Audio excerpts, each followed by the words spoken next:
Assalamualaikum warahmatullahi wabarakatuh. Halo semuanya, kami dari kelompok 12 akan mempresentasikan tugas besar tentang peningkatan kualitas tenaga pengajar dengan membuat aplikasi Study Hub. Lanjut. Dan berikut ada background kami. Jadi kami mengangkat background tentang quality education yang merupakan salah satu program dari 17 program SDGs yang memiliki tujuan menjamin pendidikan berkualitas yang inklusif dan merata serta meningkatkan kesempatan belajar sepanjang hayat untuk semua. Kami berfokus ke tenaga pengajar yang eh, di Indonesia yang masih banyak memiliki kualitas rendah. Lanjut. Untuk per disposition sendiri kami ada 3. Yang pertama, kualitas tenaga pendidik sangat mempengaruhi prestasi belajar siswa. Tenaga pendidik harus kreatif dalam proses pengajaran di sekolah. Dan yang terakhir, kualitas tenaga pendidik memang penting tetapi harus dibarengi dengan kurikulum pendidikan yang baik juga. Lanjut. Lalu hasil desain research kami juga ada 3. Yang pertama, penguasaan materi oleh pengajar akan membuat proses pembelajaran berjalan dengan baik. Siswa yang merasa lebih memahami ketika metode belajar dari pengajar lebih kreatif. Dan metode pembelajaran yang diberikan oleh pengajar harus memenuhi standar kurikulum, sehingga kurikulum yang baik penting untuk pembelajaran di sekolah. Terus selanjutnya akan dilanjutkan oleh teman saya.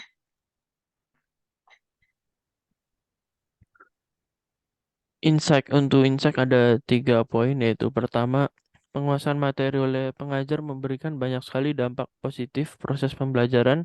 Penguasaan materi memberikan pengajar keefektifan dan kesempurnaan dalam menyampaikan materi. Yang kedua, kebanyakan pengajar memiliki masalah terkait pengaksesan materi dikarenakan minimnya teknologi. Hal ini terjadi ke banyak pengajar yang ada di Indonesia 4.1, sehingga hal tersebut dapat menyebabkan penurunan kualitas dari pengajar yang ada. Untuk yang terakhir, ada kurangnya persiapan dalam penyusunan kurikulum dan sosialisasi mengenai kurikulum yang baru, sehingga tenaga pengajar masih terdapat banyak salah pahaman mengenai kurikulum ini, serta perlunya pelatihan terhadap tenaga pengajar secara bertahap namun berkelanjutan. Next. Selanjutnya ada design opportunity. Yang pertama, pengguna memerlukan sebuah framework yang dapat membantunya untuk berinovasi untuk penggunaannya secara rinci dan terstruktur, yang mana framework tersebut dapat memenuhi kebutuhan dalam sektor pendidikan beserta infrastruktur. Yang kedua, ada pengguna berhasil membuat inovasi dan mendapatkan rasa yang nyaman terhadap framework yang telah diterapkan. Next.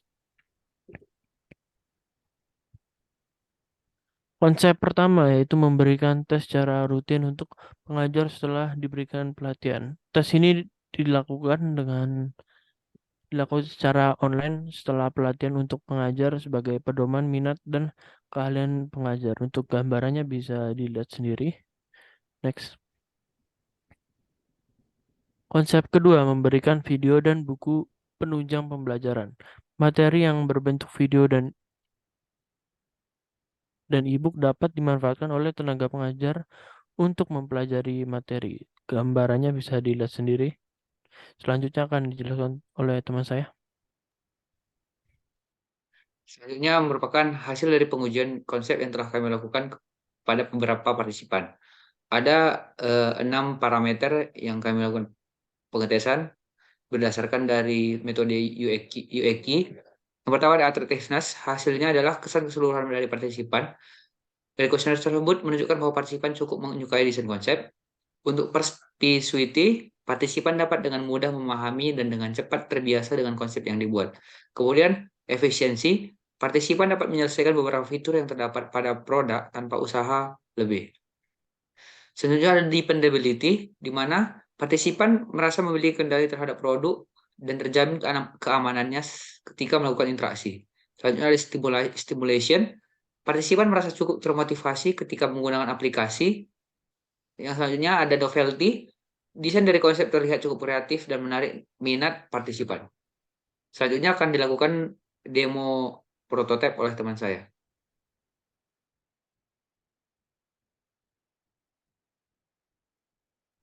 Berikutnya adalah demo prototipe. Di sini user atau tenaga pengajar diharuskan login sebelumnya untuk dapat mengakses fitur-fitur yang ada di dalamnya.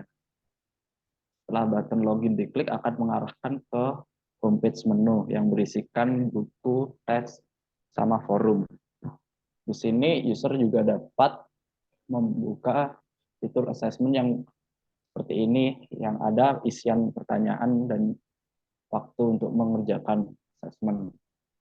Yang kedua, user juga dapat membuka forum untuk melakukan forum terbuka yang mana dapat dibaca oleh pengguna lainnya dan di replay oleh pengguna lainnya. Fitur berikutnya adalah tentang video tutorial atau mentoring terkait tenaga pengajaran seperti berikut dan dapat seperti ini. Fitur berikutnya adalah mengenai buku terkait pelajaran atau tutorial mengajar yang bisa ditampilkan seperti ini. Setelah itu buku tersebut menampilkan list dan dapat diklik menampilkan isi buku tersebut.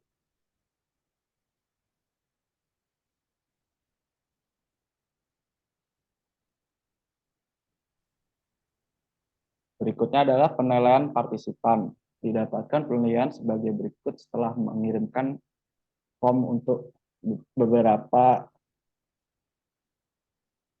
kuesioner.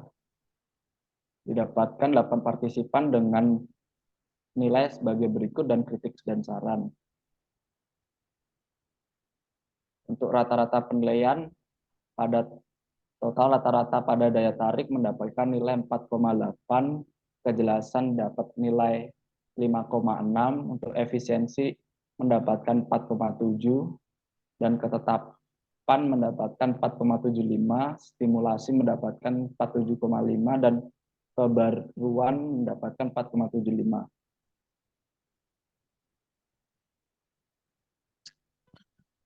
Baik, mungkin sekian dari kelompok 12 yang beranggotakan saya, Denny Panji Drigantara, Reza Renadi Tarigan, Ananta Novian Danu, dan Revansa Akbar. Jika ada kesalahan kata, kami mohon maaf. Assalamualaikum warahmatullahi wabarakatuh.